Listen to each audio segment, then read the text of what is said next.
ಕನಿಷ್ಠ ಒಂದು ಈಗ 26 ವರ್ಷ ಆಯ್ತು. ನಾನು ಸಕ್ರಿಯ ಪತ್ರಕರ್ತನಾಗಿದ್ದಾಗಲೂ ಅದರ ನಂತರ ನೋಡ್ತಾ ಬಂದಿದ್ದೇನೆ. ಪ್ರತಿ ಸರಿ ಕಾವೇರಿಯ ಡಿಸ್ಪ್ಯೂಟಿಗೆ ಸಂಬಂಧಿಸಿದಾಗೆ ಕರ್ನಾಟಕಕ್ಕೆ ಅನ್ಯಾಯ ಆಗ್ತಾನೇ ಬಂದಿದೆ.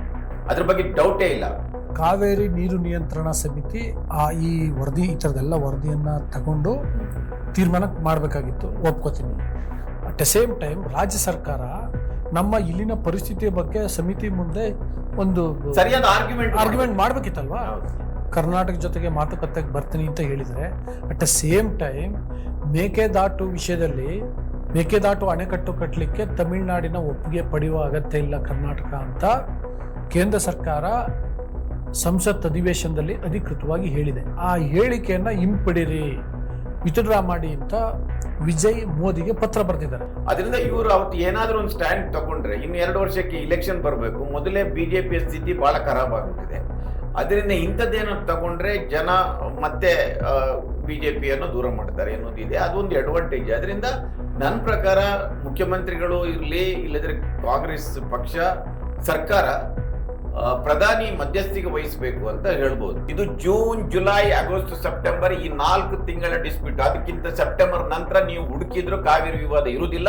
ಜೂನ್ಗಿಂತ ಮೊದಲು ಇರುವುದಿಲ್ಲ, ಸೆಪ್ಟೆಂಬರ್ ನಂತರ ನಡೆಯುವುದಿಲ್ಲ. ಇದು ನನ್ನ ಅನುಭವ. ಹೌದು. ಟಿಪ್ಪು ಸುಲ್ತಾನ್ ಯುದ್ಧದಲ್ಲಿ ಸೋಲದೆ ಇದ್ದಿದ್ರೆ, ಬ್ರಿಟಿಷರು ಬರದೇ ಇದ್ದಿದ್ರೆ, ಈಗ ಎಲ್ಲ ಟಿಪ್ಪು ಅಂತ ಗುದ್ದಾಡ್ತಾರಲ್ಲ, ಟಿಪ್ಪು ಸೋತ ನಂತರ ಮೈಸೂರು ಸಂಸ್ಥಾನ ಬ್ರಿಟಿಷರಿಗೆ ವಶವಾದ ನಂತರ ನಮ್ಮ ಎಲ್ಲ ರಿಸ್ಟ್ರಿಕ್ಷನ್ಗಳು ಶುರುವಾಗಿವೆ. ಪ್ರತಿಯೊಂದು ಫ್ಲಾಟ್ ಅಲ್ಲಿ ನನ್ನ ಪ್ರಕಾರ ಬೆಂಗಳೂರಿನಲ್ಲಿ ಪ್ರತಿಯೊಂದು ಮನೆಗೆ ಮೀಟರ್ ಹಾಕ್ಬೇಕು. ನೀವು ಅಪಾರ್ಟ್ಮೆಂಟ್ಗಳಲ್ಲಿ ಇದೆಯಲ್ಲ, ಅಲ್ಲಿ ಇಂಡಿವಿಜುವಲ್ ಫ್ಲಾಟ್ಗೆ ಮೀಟರ್ ಇಲ್ಲ. ಅವ್ರು ಎಷ್ಟಾದ್ರೂ ನೀವು ಯಾವ್ದಾದ್ರು ಒಂದು ರ್ಯಾಂಡಮ್ ಆಗಿ ಒಂದು ಅಪಾರ್ಟ್ಮೆಂಟ್ ನಲ್ಲಿ ವಾಟರ್ ಕನ್ಸಂಪ್ಷನ್ ಲೆಕ್ಕ ತೆಗೆದು, ಕುಡಿಯೋ ನೀರಿಂದ ಕಾರ್ ತೊಳಿತಾರೆ, ಗಾರ್ಡನ್ಗೆ ಹಾಕ್ತಾರೆ, ನಾಯಿಸ್ಗೆ ಸ್ನಾನ ಮಾಡಿಸ್ತಾರೆ. ಇವರೆಲ್ಲ ಉಳಿದ ರೈತರು ಹೋರಾಟ ಮಾಡ್ಬೇಕು. ಇವರಿಗೆ ರೈತರ ಬೆಳೆ ಅಲ್ಲಿ ಹೊಲದಲ್ಲಿ ಬೆಳೆ ಒಣಗ್ತಾ ಇದೆ. ಇವರು ನಾಯಿ ಸ್ನಾನ ಮಾಡ್ಲಿಕ್ಕೆ, ಪಾರ್ಕ್ ಮೇಂಟೈನ್ ಮಾಡ್ಲಿಕ್ಕೆ. ನಮಸ್ಕಾರ, ವಾರ್ತಾ ಭಾರತೀಯ ವೀಕ್ಷಕರಿಗೆ ಈ ವಿಶೇಷ ಸಂದರ್ಶನಕ್ಕೆ ಸ್ವಾಗತ. ನಾನು ಧರಣೀಶ್ ಪುಕ್ಕನಕೆರೆ. ಕಾವೇರಿ ನೀರಿನ ಸಮಸ್ಯೆ ಇನ್ನೂ ಜಾಸ್ತಿ ಆಗ್ತಾ ಇದೆ. ಈಗಷ್ಟೇ ಒಂದು ಸುದ್ದಿ ಬಂದಿದೆ. ಏನು ಅಂತಂದ್ರೆ, ಕಾವೇರಿ ನೀರು ನಿರ್ವಹಣಾ ಪ್ರಾಧಿಕಾರ 15 ದಿನಗಳ ಕಾಲ ಪ್ರತಿದಿನ 3,500 ಕ್ಯೂಸೆಕ್ಸ್ ನೀರು ಬಿಡಿ ಅಂತ ಹೇಳಿದೆ. ಆಕ್ಚುಲಿ ಪ್ರಾಧಿಕಾರ ಏನಾದರೂ ರಿಲೀಫ್ ಕೊಡ್ಬೋದು ಅನ್ನುವಂಥ ನಿರೀಕ್ಷೆ ಕರ್ನಾಟಕಕ್ಕೆ ಇತ್ತು. ಆ ನಿರೀಕ್ಷೆ ಸುಳ್ಳಾಗಿದೆ. ಜೊತೆಗೆ ಮಳೆ ಬರ್ತಿಲ್ಲ, ಇನ್ಫ್ಲೋ ಇಲ್ಲ, ಬೇರೆ ಬೇರೆ ರೀತಿಯ ಪ್ರತಿಭಟನೆಗಳು ಶುರುವಾಗಿದ್ದಾವೆ. ಒಟ್ಟಾರೆಯಾಗಿ ಕಾವೇರಿ ಸಮಸ್ಯೆ ಕ್ಷಣದಿಂದ ಕ್ಷಣಕ್ಕೆ ಸಂಕೀರ್ಣ ಆಗ್ತಿದೆ. ಈ ಪರಿಸ್ಥಿತಿನಲ್ಲಿ ಕಾವೇರಿ ಸಮಸ್ಯೆ ಅಂದರೆ ಶತಮಾನದ ಸಮಸ್ಯೆ. ಈ ಸಮಸ್ಯೆಗೆ ಪರಿಹಾರ ಏನು, ಹೇಗೆ ಸಾಧ್ಯ? ತಮಿಳುನಾಡಿನ ಮುಖ್ಯಮಂತ್ರಿ ವಿಜಯ್ ಕರ್ನಾಟಕಕ್ಕೆ ಬರ್ತಿದ್ದಾರೆ ಮಾತುಕತೆ ಆಡಲಿಕ್ಕೆ. ಆ ಮಾತುಕತೆ ಫಲಪ್ರದ ಆಗುತ್ತಾ? ಇದೆಲ್ಲದರ ಬಗ್ಗೆ ಮಾತಾಡಲಿಕ್ಕೆ ನಮ್ಮ ಜೊತೆಗೆ ಹಿರಿಯ ಪತ್ರಕರ್ತರು, ಅದಕ್ಕಿಂತ ವಿಶೇಷವಾಗಿ ಕಾವೇರಿ ವಿವಾದ ಸುಪ್ರೀಂ ಕೋರ್ಟಲ್ಲಿ ಇದ್ದಾಗ, ಪೀಕಲ್ಲಿದ್ದಾಗ ದೆಹಲಿಯಲ್ಲಿ ಇದ್ಕೊಂಡು ಹಲವಾರು ವರದಿಯನ್ನು ಮಾಡಿದ್ದಾರೆ. ಕಾವೇರಿ ಬಗ್ಗೆ ಬಹಳಷ್ಟು ಬರೆದಿದ್ದಾರೆ. ಹಿರಿಯ ಪತ್ರಕರ್ತರಂತಹ ದಿನೇಶ್ ಅಮೀನ್ಮಠ್ ಅವರು, ಅವ್ರ ಜೊತೆ ಮಾತಾಡ್ತೀನಿ. ಅದಕ್ಕೆ ಮೊದಲು ನಾನು ನಿಮಗೆ ರಿಕ್ವೆಸ್ಟ್ ಮಾಡ್ತೀನಿ, ನೀವು ಇನ್ನೂ ವಾರ್ತಾ ಭಾರತಿಯನ್ನು ಸಬ್ಸ್ಕ್ರೈಬ್ ಮಾಡಿಲ್ಲ ಅಂದರೆ ದಯವಿಟ್ಟು ಸಬ್ಸ್ಕ್ರೈಬ್ ಮಾಡಿ, ಲೈಕ್ ಮಾಡಿ, ಶೇರ್ ಮಾಡಿ, ಬೆಲ್ ಬಟನ್ ಪ್ರೆಸ್ ಮಾಡಿ. ಸರ್, ಕಾರ್ಯಕ್ರಮಕ್ಕೆ ಸ್ವಾಗತ.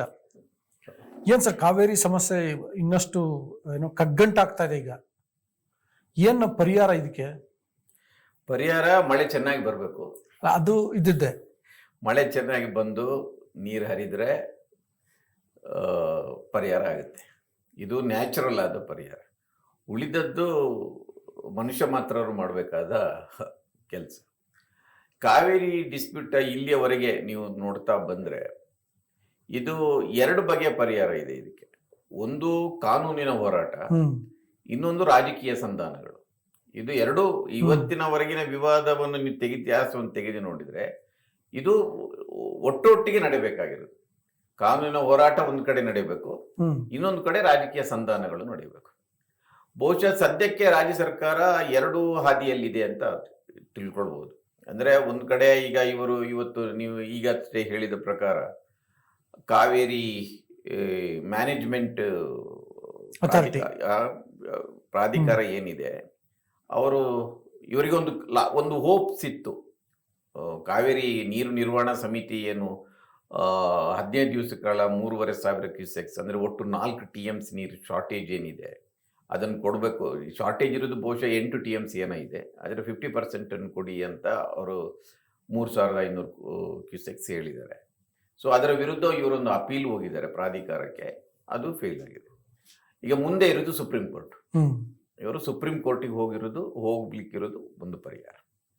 ಅದರ ಜೊತೆಗೆ ನನ್ನ ಪ್ರಕಾರ ಕೇಂದ್ರ ಸರ್ಕಾರ ಇವತ್ತು ಮಧ್ಯಸ್ಥಿಕೆ ವಹಿಸಬೇಕು. ನೀವು ಇಂಟರ್ ಸ್ಟೇಟ್ ವಾಟರ್ ಡಿಸ್ಪ್ಯೂಟ್ ಆ್ಯಕ್ಟಲ್ಲಿ ಇದೆ, ಅಂಥ ಸಂದರ್ಭದಲ್ಲಿ ಕೇಂದ್ರ ಸರ್ಕಾರ ಮಧ್ಯಸ್ಥಿಕೆ ವಹಿಸಬೇಕು ಅಂತ ಇದೆ. ಅದರಿಂದ ಇದು 2 ರಾಜ್ಯಗಳಿಗೆ ಸಂಬಂಧಿಸಿದ ವಿವಾದ ಅಂದರೆ ಅದರ ಮಧ್ಯಸ್ಥಿಕೆಗಾರರು ಒಬ್ಬರು ಬೇಕಾಗುತ್ತೆ. ಅದು ಯಾರು ಮಾಡೋದು? ಅದನ್ನು ಕೇಂದ್ರ ಸರ್ಕಾರ. ಇಲ್ಲಿ ಇನ್ನೊಂದು ನೋಡಿ, ಕರ್ನಾಟಕದಲ್ಲಾಗ್ಲಿ ತಮಿಳುನಾಡಲ್ಲಾಗ್ಲಿ ಬಿಜೆಪಿ ಸರ್ಕಾರ ಇಲ್ಲ, ಕೇಂದ್ರದಲ್ಲಿರೋದು ಬಿಜೆಪಿ ಸರ್ಕಾರ. ಹಂಗಾಗಿ ಕೇಂದ್ರ ಸರ್ಕಾರ ಮನ್ಸು ಮಾಡಿದ್ರೆ ಫೇರ್ ಆಗಿ ಡಿಸಿಷನ್ ತಗೋಬಹುದು, ಫೇರ್ ಆಗಿ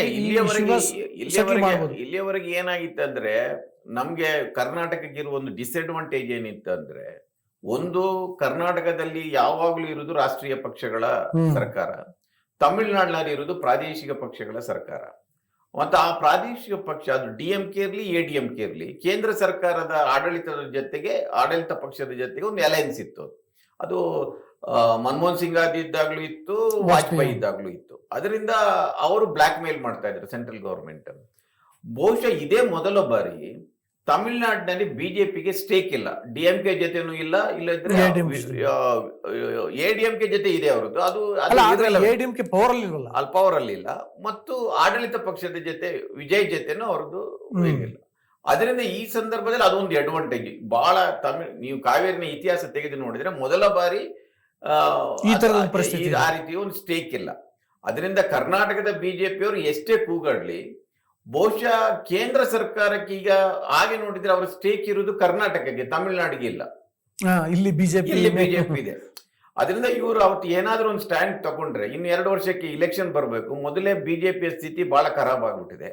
ಅದರಿಂದ ಇಂಥದ್ದೇನಾದ್ರು ತಗೊಂಡ್ರೆ ಜನ ಮತ್ತೆ ಬಿಜೆಪಿಯನ್ನು ದೂರ ಮಾಡ್ತಾರೆ ಅನ್ನೋದಿದೆ. ಅದೊಂದು ಅಡ್ವಾಂಟೇಜ್. ಅದರಿಂದ ನನ್ನ ಪ್ರಕಾರ ಮುಖ್ಯಮಂತ್ರಿಗಳು ಇರಲಿ, ಇಲ್ಲದ್ರೆ ಕಾಂಗ್ರೆಸ್ ಪಕ್ಷ ಸರ್ಕಾರ ಪ್ರಧಾನಿ ಮಧ್ಯಸ್ಥಿಕೆ ವಹಿಸಬೇಕು ಅಂತ ಹೇಳ್ಬೋದು. ಒಂದು ಪ್ರಯತ್ನ ಮುಖ್ಯಮಂತ್ರಿ ಶಿವಕುಮಾರ್ ಅವರು ಮಾಡಿದ್ದಾರೆ. ಅಲ್ಲಿಯ ಮುಖ್ಯಮಂತ್ರಿ ವಿಜಯ್ ಅವನ್ನ ಇಲ್ಲಿ ಆಹ್ವಾನ ಮಾಡಿದ್ದಾರೆ, ಅವ್ರು ಬರ್ತಾರೆ ಅಂತ ಹೇಳಿದ್ರು. ಇದೊಂದು ಒಳ್ಳೆ ಸೈನ್. ಅದು ಇಲ್ಲಿವರೆಗೆ ಏನಾಗಿದೆ ಅಂದ್ರೆ, ಜಯಲಲಿತಾ ಬಹಳ ಅಡಮಂಟ್ ಆಗ್ತಾ ಇದ್ಲು ಹಿಂದೆ ಇರುವಾಗ, ಮುಖ್ಯಮಂತ್ರಿ ಇದ್ದಾಗ. ಅವರು ಯಾವ ಮಾತುಕತೆಗೂ ಸಿದ್ಧ ಇರಲಿಲ್ಲ. ಹೆಚ್ಚು ಕಡಿಮೆ ಕರುಣಾನಿಧಿನೂ ಹಂಗೆ ಇದ್ರು. ಆದ್ರೆ ಜಯಲಲಿತಾ ಬಹಳ ಮೊಂಡು, ನಿಮಗೆ ಗೊತ್ತಿದೆ ಅವರು ಡೆಲ್ಲಿಗೆ ಬಂದಾಗ ಅವರ ನಡವಳಿಕೆ ಮತ್ತು ಎಲ್ಲ ಸಂದರ್ಭಗಳಲ್ಲಿ. ವಿಜಯ್ ಸ್ವಲ್ಪ ಬೇರೆ ರೀತಿಯ ಅನ್ಲೈಕ್ ಒಂದು ಪಾಲಿಟಿಷಿಯನ್ ಆಗಿರೋದ್ರಿಂದ. ಇಲ್ಲ, ಬಟ್ ಆದ್ರೆ ವಿಜಯ್ ವಿಷಯದಲ್ಲಿ ಒಂದೇನಿದೆ ಗೊತ್ತಾ ನೋಡಿ, ಅವರು ಇಲ್ಲಿ ಕರ್ನಾಟಕ ಜೊತೆಗೆ ಮಾತುಕತೆಗೆ ಬರ್ತೀನಿ ಅಂತ ಹೇಳಿದರೆ, at the same time Mekedatu ವಿಷಯದಲ್ಲಿ ಮೇಕೆದಾಟು ಅಣೆಕಟ್ಟು ಕಟ್ಟಲಿಕ್ಕೆ ತಮಿಳುನಾಡಿನ ಒಪ್ಪಿಗೆ ಪಡೆಯುವ ಅಗತ್ಯ ಇಲ್ಲ ಕರ್ನಾಟಕ ಅಂತ ಕೇಂದ್ರ ಸರ್ಕಾರ ಸಂಸತ್ ಅಧಿವೇಶನದಲ್ಲಿ ಅಧಿಕೃತವಾಗಿ ಹೇಳಿದೆ. ಆ ಹೇಳಿಕೆಯನ್ನ ಹಿಂಪಡಿರಿ, ವಿತ್ಡ್ರಾ ಮಾಡಿ ಅಂತ ವಿಜಯ್ ಮೋದಿಗೆ ಪತ್ರ ಬರೆದಿದ್ದಾರೆ. ನೋಡಿ, ಅಲ್ಲಿ ಮೇಕೆದಾಟು ವಿಷಯ ಆ ಸ್ಟ್ಯಾಂಡು, ಇಲ್ಲಿ ಕರ್ನಾಟಕಕ್ಕೆ ಮಾತಾಡಕ್ ಬರ್ತಾರೆ ಅಂತಂದ್ರೆ, ಈಗ ವಿಜಯ್ ಸ್ಥಾನದಲ್ಲಿ ಯಾರೇ ಮುಖ್ಯಮಂತ್ರಿ ಆಗಿದ್ರು ಅವರು ಅದನ್ನೇ ಮಾಡ್ತಾರೆ. ಅವರು ಮೇಕೆದಾಟುಗೆ ಏನು ಇಡೀ ತಮಿಳುನಾಡಿನ ಸಪೋರ್ಟ್ ಇಲ್ಲ ಅಲ್ವಾ. ಸೊ ಒಬ್ಬ ಮುಖ್ಯಮಂತ್ರಿಯಾಗಿ ಮೇಕೆದಾಟು ಮಾಡ್ಕೊಳ್ಳಿ ಅಂತ ಹೇಳಲಿಕ್ಕೆ ಆಗೋದಿಲ್ಲ. ಸೊ ಅವರು ವಿರೋಧ ಮಾಡಲೇಬೇಕು. ವಿರೋಧ ಮಾಡದಿದ್ರೆ ಅಲ್ಲಿಯ ವಿರೋಧ ಪಕ್ಷಗಳು ಅವರು ಗುತ್ತಿಗಡಿತಾರೆ. ಅದರಿಂದ ಅದರಲ್ಲಿ ಆಶ್ಚರ್ಯ ಏನಿಲ್ಲ, ಅವ್ರು ಮಾಡಲೇಬೇಕದು. ಇಲ್ಲಿ ಅಡ್ವಾಂಟೇಜ್ ಏನಂದ್ರೆ, ನೋಡಿ ನೀವೇ ಹೇಳಿದಾಗೆ ಸಂಸತ್ತಿನಲ್ಲಿ ಮೇಕೆದಾಟು ಪರವಾಗಿ ಸರ್ಕಾರ ತೀರ್ಮಾನ ಕೈಗೊಂಡಿದೆ ಅಂದ್ರೆ ಬಿಜೆಪಿಗೆ ಕರ್ನಾಟಕದ ಸ್ಟೇಕ್ ಇದೆ, ಅದನ್ನು ಮಾಡಬೇಕು. ಇಲ್ಲದ್ರೆ ಅದೊಂದು ಸರ್ಪ್ರೈಸಿಂಗ್. ಅದು ಹೌದು. ಒಂದು ಕೇಂದ್ರ ಸರ್ಕಾರ ಮೇಕೆದಾಟು ಯೋಜನೆಗೆ ಅದು ಕೇಂದ್ರ ಸರ್ಕಾರದ ಅನುಮತಿ ಅಗತ್ಯ ಇಲ್ಲ ಅಂತ ಹೇಳಿರುವುದಿದೆಯಲ್ಲ, ಅದು ಬಹಳ ಪಾಸಿಟಿವ್ ಆದ ಒಂದು ನಿಲುವು ಅದು. ಅದರಿಂದ ವಿಜಯ್ ಅದರಲ್ಲಿ ಮಾಡಿದ್ರಲ್ಲಿ, ಈಗ ನಾಳೆ ಅವರು ಕರ್ನಾಟಕಕ್ಕೆ ಬಂದ್ರು, ಅವ್ರು ಬಂದು ಆಯ್ತು ನಮ್ಮಲ್ಲಿ ಬೇಕಾದಷ್ಟು ನೀರಿದೆ, ನೀವು ನೀರು ನಿಲ್ಲಿಸಿಬಿಡಿ ಅಂತ ಹೇಳುವುದಿಲ್ಲ, ಆಯ್ತಾ. ಅವರು ಕೂಡ ಪೊಲಿಟಿಷಿಯನ್ ಆಗ್ತಾ ಇದ್ದಾರೆ. ಈಗ ಅವರು ಇಲ್ಲಿ ಬಂದು ಹೋದ ನಂತರ ಅವ್ರು ಹೇಳ್ಬೋದು, ಹೇಳ್ತಾರೆ ಇಲ್ಲೋ ಗೊತ್ತಿಲ್ಲ, ಅಲ್ಲಿ ಬೇಕಾದಷ್ಟು ನೀರಿದೆ, ನಾನು ಹೋಗಿ ನೋಡಿ ಬಂದಿದ್ದೇನೆ, ಅವ್ರು ನೀರು ಬಿಡ್ಲಿ ಅಂತ ಹೇಳಿದ್ರೆ ಏನ್ ಮಾಡ್ತೀರಿ ನೀವು? ಈಗ ಅವ್ರಿಗೇನು, ನಮ್ಮ ಪ್ರಯತ್ನ ಮಾಡಿದ್ದೇವೆ, ನಾವೇ ಅಲ್ಲಿ ಹೋಗಿದ್ದೇವೆ, ನಾವು ಈಗ ಅವ್ರು ಬಂದ್ರೆ ಅವ್ರಿಗೆ ಹೆಲಿಕಾಪ್ಟರ್ ಎಲ್ಲ ಕೊಡ್ತೇವೆ, ಅದನ್ನೆಲ್ಲ ಜಲಾನಯನ ಪ್ರದೇಶ ಅವರೇ ವೀಕ್ಷಣೆ ಮಾಡ್ಲಿ ಅಂತೆಲ್ಲ ಇವ್ರಿಗೆ ಹೇಳಿದ್ದಾರೆ. ಫೈನ್. ಅವ್ರು ಹೋಗಿ ಅದನ್ನ ಹಂಗೆ ಹೇಳ್ತಾರಪ್ಪ, ಬೇಕಾದಷ್ಟು ನೀರಿದೆ ಅಲ್ಲಿ, ಇವರು ಹೇಳುವಷ್ಟು ಕೊರತೆ ಏನಿಲ್ಲ, ಅದರಿಂದ ಅವ್ರನ್ನ ಕರೆಯೋದು ಕೂಡ ರಿಸ್ಕೇ ಅದು ನನ್ನ ಪ್ರಕಾರ. ಅದರಿಂದ ಅವರು ಅವರ ಪಾಲಿಟಿಕ್ಸ್ ಮಾಡ್ತಾ ಇದ್ದಾರೆ, ನಾವು ನಮ್ಮ ಪಾಲಿಟಿಕ್ಸ್ ಮಾಡಬೇಕು. ಒಂದು ಕಡೆ ಈಗ ನೆಕ್ಸ್ಟ್ ಸುಪ್ರೀಂ ಕೋರ್ಟಿಗೆ ಹೋಗ್ಬೇಕು. ಸಾಮಾನ್ಯವಾಗಿ ಏನಾಗುತ್ತೆ ಅಂದ್ರೆ, ಹಿಂದೆ ಎಲ್ಲ ನಡೆದಿದೆ ಅದು. ಪ್ರಧಾನ ಕೇಂದ್ರ ಸರ್ಕಾರಕ್ಕೆ ಮನವಿ ಕೊಟ್ಟಾಗ ಅವರು ಒಂದು ಇಂಡಿಪೆಂಡೆಂಟ್ ಜಲ ತಜ್ಞರು, ನೀರಾವರಿ ತಜ್ಞರು ಒಂದು ಟೀಮ್ ಅನ್ನು ಕಳಿಸ್ತಾರೆ. ಟೀಮ್ ಅನ್ನು ಕಳಿಸಿ ಅವರು ಜಲಾನಯನ ಪ್ರದೇಶಕ್ಕೆ ವಿಸಿಟ್ ಮಾಡಿ ಇಲ್ಲಿ ಎಷ್ಟು ನೀರಿದೆ ಏನು ಎಂತ ಕತೆ ತಿಳ್ಕೊಂಡು ಅವರೊಂದು ರಿಪೋರ್ಟ್ ಕೊಡ್ತಾರೆ. ಆ ರಿಪೋರ್ಟ್ ಕೊಟ್ಟ ನಂತರ ನಿಮ್ಮ ಪ್ರಾಧಿಕಾರ ಕೊಟ್ಟ ಏನು 15,000 ಕ್ಯೂಸೆಕ್ಸ್ ಅದು ಕಡಿಮೆ ಆದ್ರೂ ಆಗ್ಬಹುದು, ನನ್ನ ಪ್ರಕಾರ ಹೆಚ್ಚಾಗೋದಿಲ್ಲ. ಹೌದು. ಅದರಿಂದ ಈಗ ಮುಖ್ಯಮಂತ್ರಿಗಳ ಎದುರಿಗೆ ಇನ್ನೊಂದು ಆಪ್ಷನ್ ಅಂದ್ರೆ, ಇವರು ಕಾನೂನಿನ ಹೋರಾಟದ ಜೊತೆಗೆ ಪ್ರಧಾನಮಂತ್ರಿಗೆ ಪತ್ರ ಬರೆದು ನೀವು ಮಧ್ಯಸ್ಥಿಕೆ ವಹಿಸಬೇಕು ಅಂತ ರಿಕ್ವೆಸ್ಟ್ ಮಾಡ್ಬೇಕು. ಅವ್ರನ್ನ ಇನ್ವಾಲ್ವ್ ಮಾಡ್ಬೇಕು, ಬೇರೆ ಏನಿಲ್ಲ. ಅವ್ರು ಇನ್ವಾಲ್ವ್ ಮಾಡೋದ್ರಿಂದ ಏನಾಗುತ್ತೆ ಅಂದ್ರೆ, ಪೊಲಿಟಿಕಲಿ ಇವರಿಗೊಂದು ಅಡ್ವಾಂಟೇಜ್ ಇದೆ. ಇಲ್ಲಿ ಬಿಜೆಪಿ ಅವರು ಮಾತಾಡೋದು ಕಡಿಮೆ ಆಗಿದ್ದಾಗ, ಈಗ ಪ್ರಧಾನಮಂತ್ರಿಗಳ ಇಂಟರ್ವ್ಯೂನ ಆದ್ರೆ, ಕೇಂದ್ರ ಸರ್ಕಾರ ಇಂಟರ್ವ್ಯೂನ ಆದ್ರೆ, ಆಗ ಅವರ ಜವಾಬ್ದಾರಿನೇ ಇರುತ್ತೆ ಅಲ್ವಾ. ನಾಳೆ ಹೆಚ್ಚು ಕಡಿಮೆ ನೋಡಿ ಕೇಂದ್ರ ಸರ್ಕಾರ ಕೂಡ ನಮ್ಮ ನೆರವಿಗೆ ಬರ್ತಾ ಇಲ್ಲ, ನಾಳೆ ಕಾಂಗ್ರೆಸ್ ಸರ್ಕಾರ ಹೇಳುತ್ತೆ, ಪಕ್ಷ ಹೇಳುತ್ತೆ. ಅದು ಪೊಲಿಟಿಕ್ಸ್. ಅದರಿಂದ ಇದರಲ್ಲಿ ಒಂದು ಕಡೆ ರಾಜಕೀಯ ಸಂಧಾನಗಳು, ರಾಜಕೀಯ ಈ ಪ್ರಯತ್ನಗಳು ನಡೆಯಬೇಕು, ಇನ್ನೊಂದು ಕಡೆ ಕಾನೂನಿನ ಹೋರಾಟಗಳು ನಡೆಯಬೇಕು. ಅದು ಒಂದೇ ಪರಿಹಾರ ಅಲ್ಲ ಸರ್. ಒಂದು ನೋಡಿ, ನೀವು ಹಿಂದೆ ಒಂದ್ಸಲ ಬರ್ದಿದ್ದನ್ನ ನಾನು ಓದಿದ್ ನೆನಪಿದೆ. ಏನಂದ್ರೆ ಇದು ಮಾತುಕತೆ ಪರಿಹಾರ ಅಂತ. ಬಟ್ ಈಗಿನ ಪರಿಸ್ಥಿತಿನಲ್ಲಿ ಮಾತುಕತೆ ಕೇಂದ್ರ ಸರ್ಕಾರದ ಮಧ್ಯಸ್ಥಿಕೆನಲ್ಲಿ ಆದ್ರೆ ಪರಿಹಾರ. ಹಿಂಗೆ ವಿಜಯ್ ಬರೋದು, ನೋಡ್ಕೊಂಡು ಹೋಗೋದು, ಅದ್ರ ಮುಖಾಂತರ ವಿಜಯ್ ಮತ್ತೆ ಇಲ್ಲಿ ಡಿ ಕೆ ಶಿವಕುಮಾರ್ ಕೂತು ಮಾತಾಡಿ ಸಮಸ್ಯೆ ಬಗೆಹರಿಸ್ಕೊಳ್ತಾರೆ ಅನ್ನೋದು ಐ ಥಿಂಕ್ ಅದು ಕಷ್ಟ. ಅದಾಗಲ್ಲ ಅದು.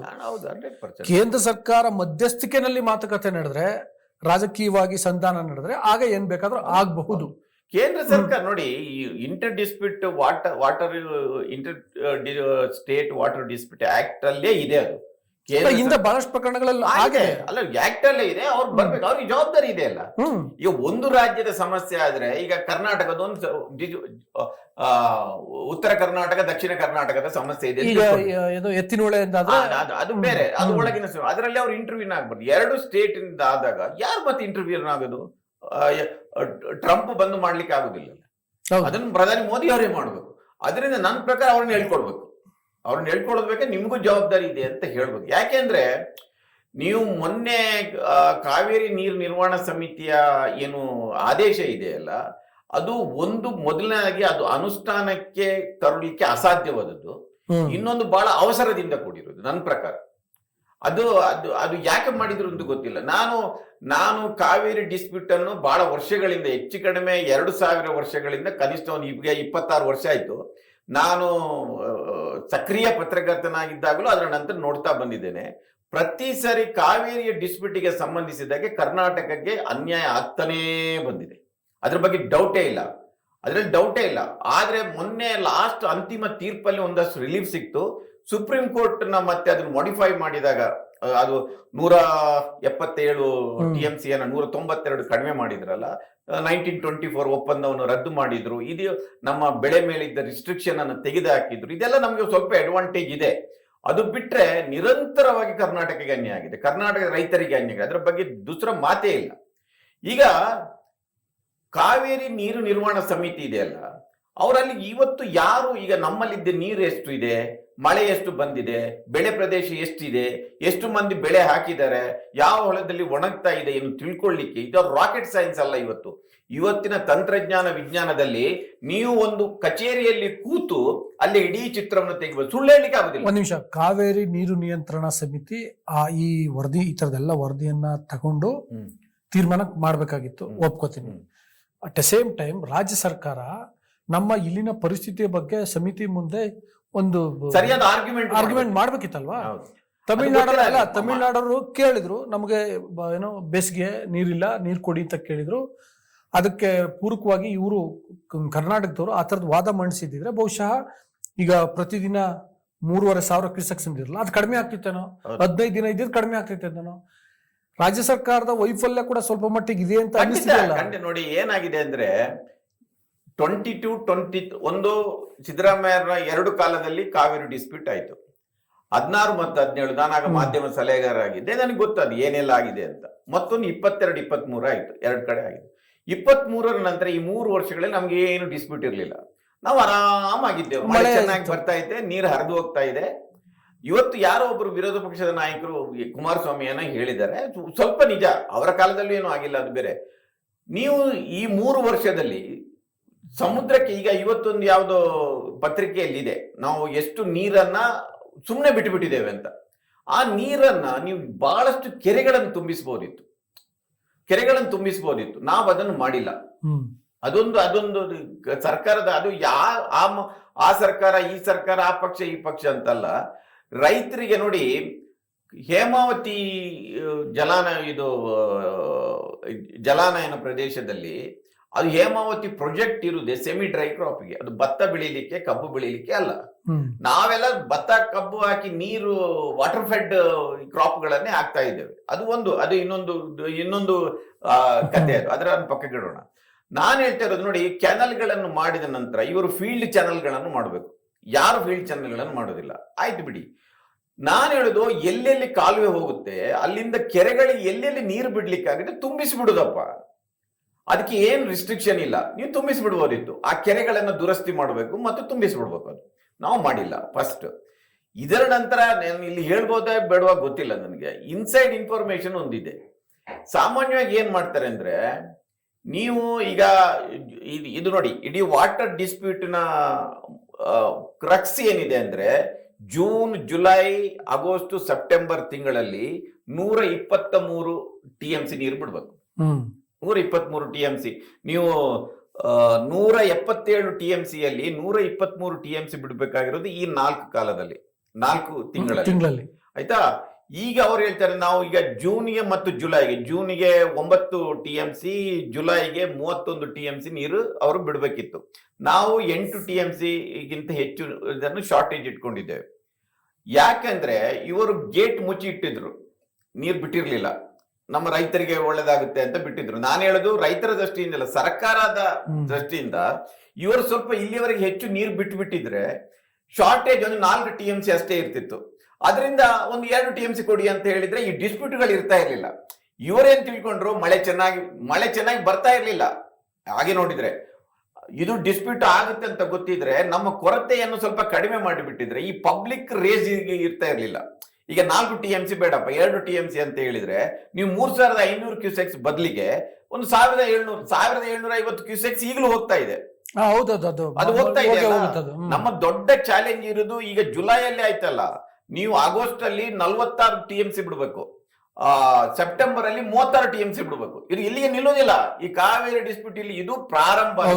ಇದು ಜೂನ್, ಜುಲೈ, ಆಗಸ್ಟ್, ಸೆಪ್ಟೆಂಬರ್ ಈ 4 ತಿಂಗಳ ಡಿಸ್ಪ್ಯೂಟ್. ಅದಕ್ಕಿಂತ ಸೆಪ್ಟೆಂಬರ್ ನಂತರ ನೀವು ಹುಡುಕಿದ್ರು ಕಾವೇರಿ ವಿವಾದ ಇರುವುದಿಲ್ಲ.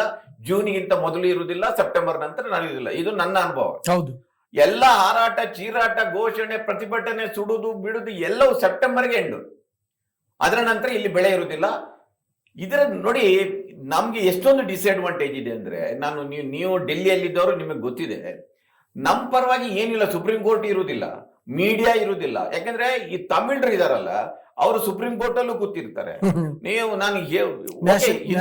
ಹಿಂದೂ ಪತ್ರಿಕೆ ಬಗ್ಗೆ ನನಗೆ ಬಹಳ ಅಭಿಮಾನ ಇದೆ. ಆದ್ರೆ ಹಿಂದೂ ಪತ್ರಿಕೆ ಇದೆಯಲ್ಲ, ಅದು ಯಾವಾಗಲೂ ಅದು ಅವರ ಕೆಲಸ ತಮಿಳುನಾಡು ಪರವಾಗಿ ಇರುತ್ತೆ.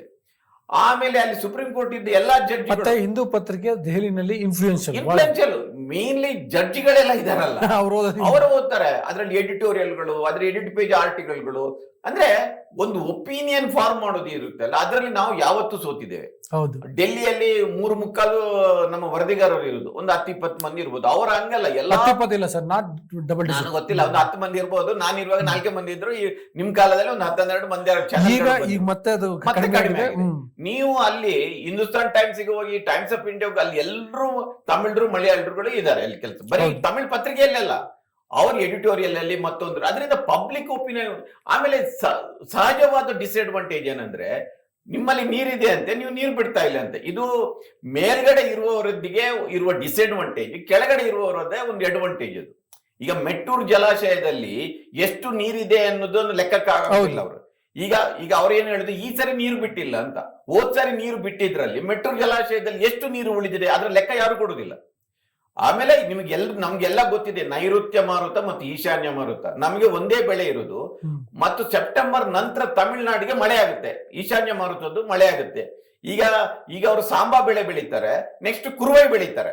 ಅವರೀಗ ಏನಂದ್ರೆ ಇಲ್ಲಿಯವರೆಗೆ ಎಷ್ಟು ಸೆಪ್ಟೆಂಬರ್ಗೆ ಎಷ್ಟು ನೀರು ಬರುತ್ತೆ ಹೇಳ್ಕೊಳ್ತಾರೆ ಅವರು. ಅದರ ನಂತರ ಅವ್ರಿಗೆ ಮಳೆ ಬರುತ್ತೆ, ಇನ್ನೊಂದು ಬೆಳೆ ಮಾಡ್ತಾರೆ. ಈ ಬೆಳೆ ಹೋದ್ರೆ ಅವ್ರಿಗೆ ಇನ್ನೊಂದು ಬೆಳೆ ಇರುತ್ತೆ. ನಮ್ಮ ಮಂಡ್ಯ ಮೈಸೂರಿನ ರೈತರಿಗೆ ಎರಡನೇ ಬೆಳೆ ಇಲ್ವೇ ಇಲ್ಲ, ಇಲ್ಲಿಗೆ ಮುಗೀತದು.